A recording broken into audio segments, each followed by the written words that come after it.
The alchemist, मूळ लेखक Paulo Coelho, Marathi अनुवाद डॉक्टर सुचिता नांदापूरकर फडके. क्रमशः वाचन सौ स्वाती विवेक कुंभार.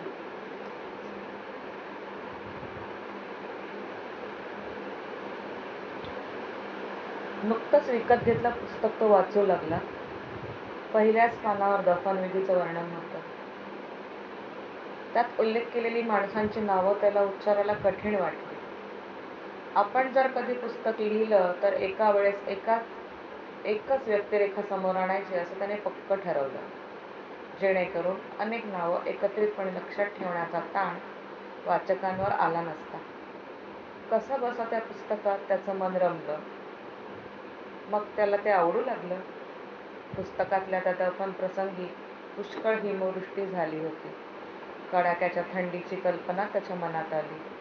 तो वाचनात गढला असताना एक वृद्ध गृहस्थ त्याच्या बाजूला बसून त्याच्याशी बोलण्याचा प्रयत्न करू लागला. बाजारातील लोकांकडे बोट दाखवत वृद्ध गृहस्थाने विचारलं, हे काय करत आहेत? तरुणाने तुटकपणे उत्तर दिलं, काम.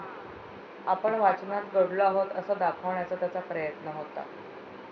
प्रत्यक्षात त्याच्या मनात व्यापाऱ्याच्या मुलीचे विचार येत होते. यावेळेस तिच्यासमोर स्वतःच्या हातांनी मेंढ्यांवरची लोकर उतरवली तर कठीण गोष्टीसुद्धा तो किती लिलया करतो हे तिच्या लक्षात येईल असं त्याला वाटलं.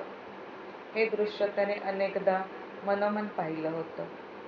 प्रत्येक मेंढीची लोकर उतरवताना मागून पुढे काम करावं लागतं हे सांगितल्यावर त्या मुलीच्या चेहऱ्यावर आश्चर्यकारक भाव उमटणार होते.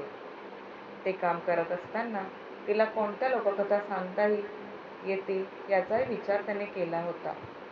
त्यापैकी बहुतेक गोष्टी त्याने वेगवेगळ्या पुस्तकात वाचल्या असल्या तरी तिला सांगताना त्या स्वतःचा अनुभव म्हणून तो सांगणार होता.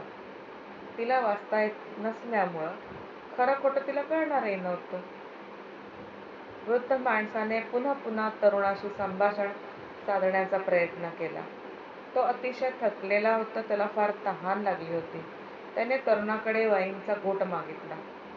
वाईन प्यायल्यावर तरी तो वृद्ध आपल्याला एकटा सोडेल या विचाराने तरुणाने आपली वाईनची बाटली देऊ केली. पण त्या वृद्धाला मुलाशी संवादच साधायचा होता.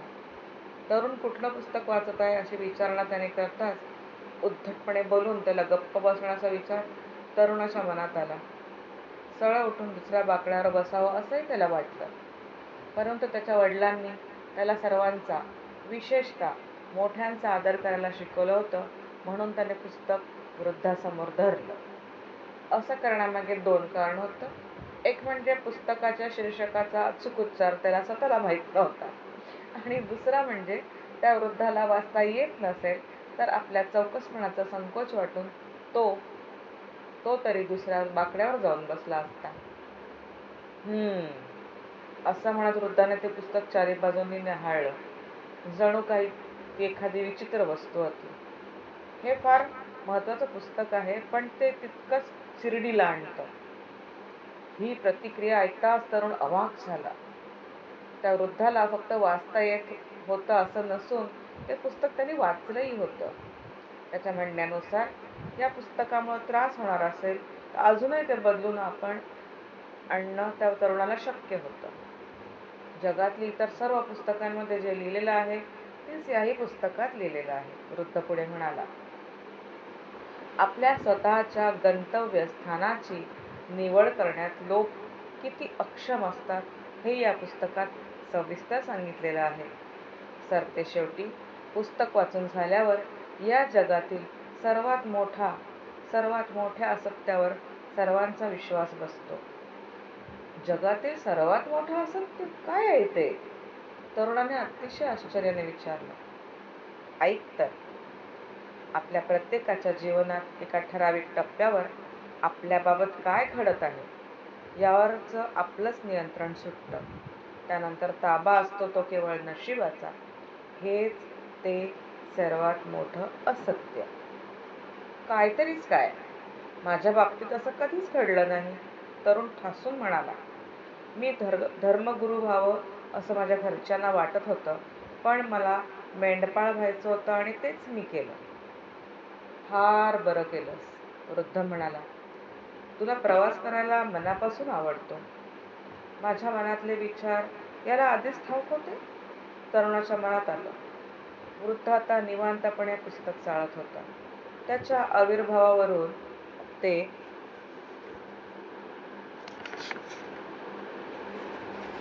परत करण्याचा त्याचा कोणताही मानस नसावा असं तरुणाला वाटलं. वृद्धाचे कपडे थोडे वेगळे असल्यानं वृद्धाचे कपडे थोडे वेगळे असल्याचं तरुणाच्या लक्षात आलं. तो एखाद्या अरबाप्रमाणे दिसत होता. तरी पाहून बोटीने अरुंद समुद्रधुनी ओलांडली की आफ्रिका काही तासाच्या अंतरावर होतं. इथं येऊन खरेदी करणारे आणि दिवसातून अनेकदा अपरिचित प्रार्थना म्हणणारे अरब नेहमी दिसत.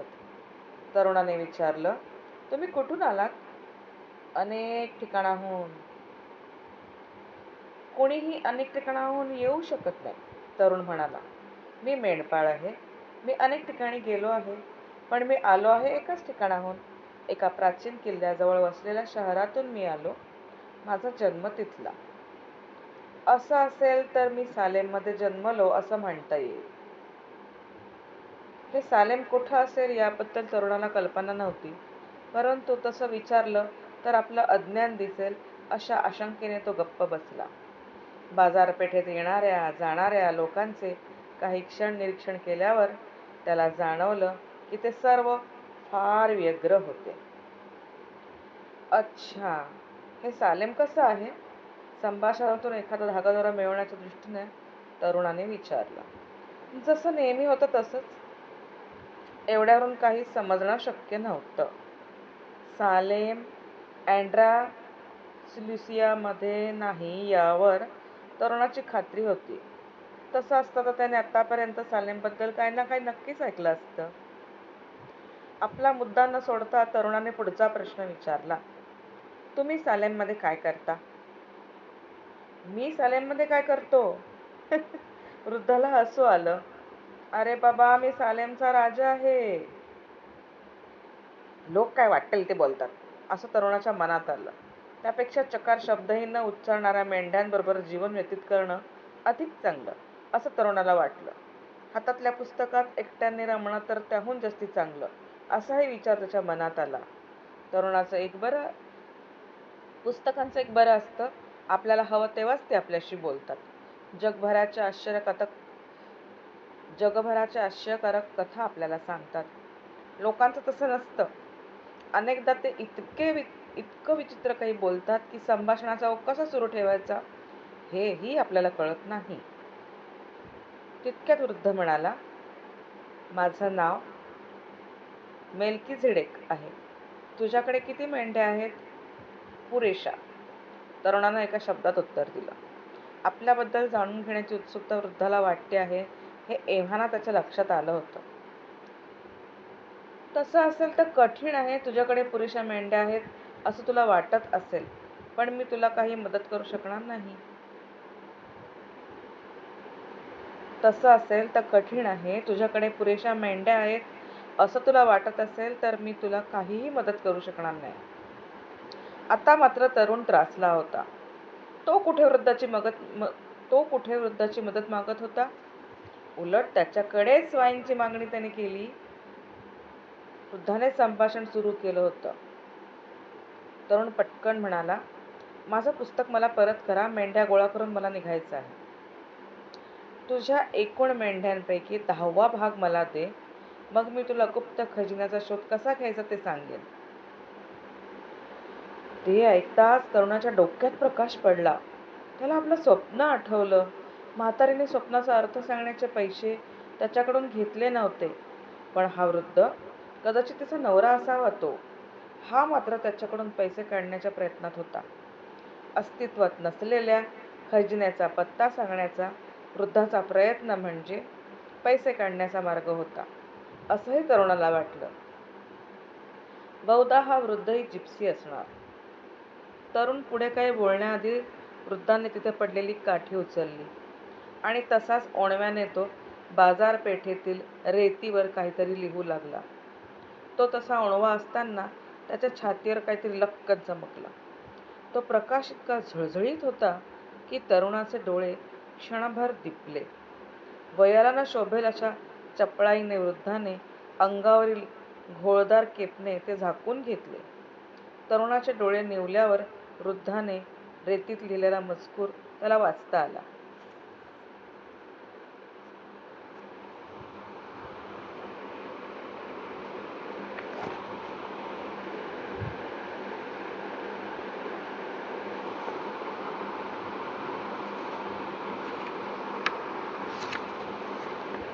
त्या छोट्याशा नगरीच्या बाजारपेठेत असलेल्या चौकातल्या रेतीवर तरुणाने आपल्या आईवडिलांचं आणि धर्मशास्त्र शिकवणाऱ्या आपल्या पूर्वीच्या शाळेचं नाव वाचलं. व्यापाऱ्याच्या मुलीचं तरुणाला माहीत नसलेलं नावही लिहिलेलं होतं. तरुणाने आजवर कुणालाही न सांगितलेल्या अनेक गोष्टी तिथे लिहिलेल्या होत्या. मी सालेमचा राजा आहे, वृद्ध म्हणाला. एखादा राजा माझ्यासारख्या मेंढपाळाशी का बोलत असेल? तरुणाने विचारलं. आश्चर्य आणि संकोच या दोन्ही भावना त्याच्या मनात दाटल्या होत्या. त्यामागे अनेक कारणं आहेत. तू स्वतःच्या नियतीचा शोध घेण्यात यशस्वी झालास हे सर्वात महत्त्वाचं कारण आहे. एखाद्या व्यक्तीची नियती म्हणजे काय हे तरुणाला माहीत नव्हतं. नियती म्हणजे प्रत्येकाला जे प्राप्त करावंसं वाटतं ते. तरुणपणी प्रत्येकाला आपली नियती ठाऊक असते. आयुष्याच्या त्या टप्प्यावर प्रत्येक गोष्ट सुस्पष्ट आणि शक्य असते. स्वप्न बघण्याची भीती वाटत नाही. जीवनात जे काही घडावंसं वाटतं त्याची तीव्र आस बाळगण्यात आपण कचरत नाही. परंतु जशी जशी वर्ष सरतात तशी तशी एक गूढ शक्ती सर्वांना पटवून देऊ लागते की त्याच्या स्वप्नातलं भवितव्य वास्तवात उतरणं अशक्य आहे. वृद्ध बोलत असलेला एक शब्दही तरुणाला समजला नव्हता. वृद्धाने उल्लेख केलेल्या गूढ शक्तीबद्दल जाणून घ्यायला त्याला आवडलं असतं. त्यायोगे व्यापाऱ्याच्या मुलीवर त्याला छाप पाडता आली असती. ही गूढ शक्ती प्रत्यक्षदर्शनी नकारात्मक वाटत असली तरी आपल्या नियतीपर्यंत कसं पोहोचायचं याचा मार्ग त्यातूनच उलगडतो. तुमचा आत्मा, चैतन्य आणि इच्छाशक्तीला ही गूढ शक्तीच घडवत असते. कारण या विश्वाचं एक फार मोठं सत्य आहे. तुम्ही कोणीही असा, तुम्ही काहीही करत असा, तुम्हाला जेव्हा एखादी गोष्ट करण्याची अंतःप्रेरणा होते तेव्हा मुळात ती प्रेरणा वैश्विक आत्म्याठायी ती निर्माण झालेली असते. या पृथ्वीवर विशिष्ट इप्सित साध्य करण्यासाठी तुमचा जन्म झालेला असतो. पण आपल्या मनात जगभर प्रवास करायचा असेल तरी, किंवा कापड व्यापाऱ्याच्या मुलीवर लग्न करण्याची उत्कट इच्छा असेल तरी, हो, किंवा गुप्त खजिन्याचा शोध घ्यायचा असला तरी, वैश्विक आत्म्याचं पोषण लोकांच्या आनंदातून होतं. त्याचप्रमाणे सगळ्यांचं दुःख, मत्सर आणि हेवा देखील हे पोषण करण्यास कारणीभूत असतं. आपल्या नियतीची जाणीव करून घेणं हेच प्रत्येकाचं एकमेव दायित्व आहे. सारं काही एकच आहे. आणि तुम्हाला तेव्हा असं मनापासून काहीतरी हवं असतं तेव्हा ते तुम्हाला प्राप्त करता यावं म्हणून संपूर्ण विश्व एकवटतं. आणि तुम्हाला जेव्हा असं मनापासून काहीतरी हवंसं असतं तेव्हा ते तुम्हाला प्राप्त करता यावं म्हणून संपूर्ण विश्व एकवटतं. चौकातून ये-जा करणाऱ्या लोकांकडे पाहत ते दोघं कितीतरी वेळ गप्प बसून राहिले. बऱ्याच वेळाने वृद्धाने शांततेचा भंग केला. तू मेंढ्यांचा कळप का बाळगतोस? कारण मला भटकंती आवडते. चौकातील एका कोपऱ्यात असलेल्या पाववाल्याच्या भट्टीकडे बोट दाखवत वृद्ध म्हणाला.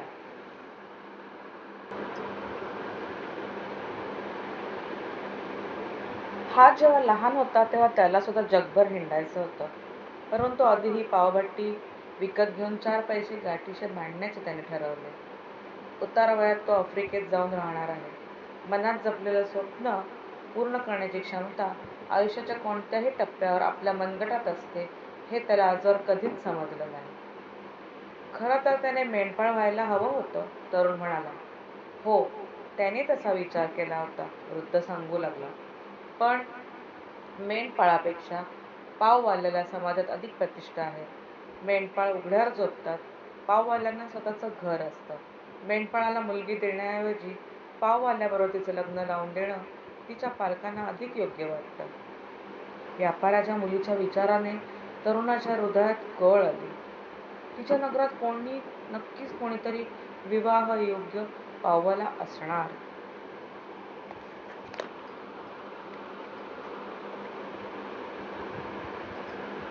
सरतेशेवटी होतं असं, मेंढपाळ किंवा पाववाला यांच्या नियतीपेक्षा इतर लोक आपल्याबद्दल काय विचार करतात हे त्यांच्या लेखीत अधिक महत्त्वाचं ठरतं, वृद्धाने पुढे सांगितलं. वृद्ध पुन्हा पुस्तक चाळू लागला. तरुण ज्या पानावर पोचला होता तिथे वृद्ध थांबला. तो काहीतरी बोलेल याची तरुणाने वाट पाहिली. तो पुस्तक वाचत असताना वृद्धाने जसा त्याच्या वाचनात व्यत्यय आणला होता तसंच त्याने केलं. हे सगळं तुम्ही मला का सांगत आहात? कारण तू स्वतःची नियती जाणून घ्यायचा प्रयत्न करतो आहेस आणि हा प्रयत्न सोडून देण्याच्या टप्प्यावर तू आला आहेस. नेमके तुम्ही या टप्प्यावर येऊन प्रत्येक वेळेला भेटता? नाही, नेहमी याच पद्धतीने येतो असं नाही. कधी मी एखाद्या चांगल्या पद्धतीने किंवा उपायाच्या स्वरूपात येतो. कधी परिस्थिती फार बिघडली असेल तर मी ती थोडी सुसह्य करतो. इतर अनेक गोष्टी मी घडवून आणतो, पण त्यात माझा हात आहे हे बहुतांशी वेळा कोणालाही लक्षात येत नाही. गेल्या आठवड्यात तो वृद्ध एका खाणकाम करणाऱ्या माणसासमोर गेला होता. वृद्धाने त्यावेळेस मोठ्या खड्याचं रूप घेतलं होतं. पाचूचा शोध घेण्याच्या नादात खाणकाम करणारा तो माणूस सारं काही गमावून बसला होता. गेली 5 वर्ष एका विशिष्ट नदीच्या पात्रात सातत्याने खणत हाताला लागलेल्या प्रत्येक खड्याकडे आशेने पाहत त्याने आपला शोध सुरू ठेवला होता. आता मात्र तो त्रासला होता. इथून पुढे एकाही खड्याचं निरीक्षण करण्याचा त्याला मानस नव्हता. खरं म्हणजे आता पुढच्या खड्याच्या रूपात त्याला सतत ध्यास असलेला अमूल्य पाचू गवसणार होता. आपली नियती प्राप्त करण्याच्या नादात त्याने सर्वस्व गमावलं होतं. म्हणूनच वृद्धाने त्या क्षणी हस्तक्षेप करण्याचा निर्णय घेतला. एका मोठ्या खड्याचं रूप घेत वृद्ध घरंगळत जाऊन खोदणाऱ्याच्या पायाशी जाऊन स्थिरावला. गेल्या 5 वर्षाच्या अथक आणि निष्फळ प्रयत्नांची अगतिकता असह्य होऊन त्या माणसाने त्या क्षणी तो खडक अतिशय त्राग्याने बाजूला फेकला. त्या खडकाचे 2 तुकडे झाले. त्याच्या आत जगातील सर्वात सुंदर आणि देखणा पाचू होता. वृद्ध पुढे सांगू लागला.